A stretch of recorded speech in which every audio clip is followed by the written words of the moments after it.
Welcome to another 2-Minute Tuesday.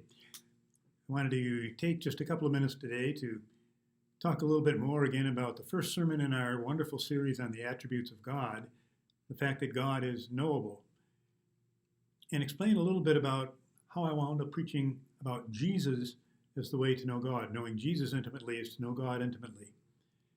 As I began to think about the message on God is knowable, I went the usual route of thinking, well, we know God through creation. But then as I thought about that, I realized Colossians says that everything was created in and through Jesus and for him.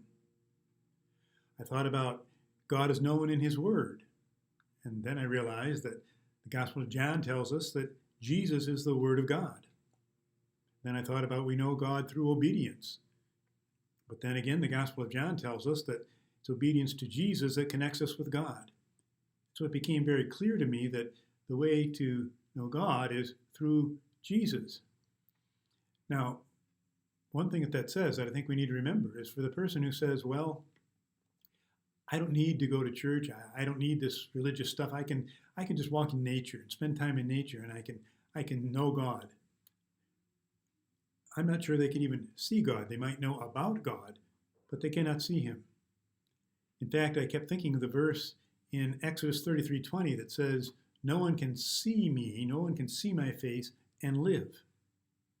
But then comes the Gospel of John that says, now we can see him because we can see Jesus and we can know him.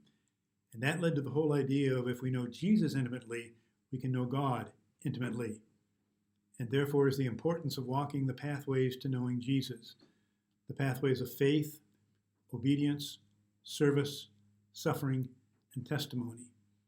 And as we walk those pathways, we become heart to heart with Jesus. And because he is one with God, we then become heart to God. We see God, we know God intimately through Jesus.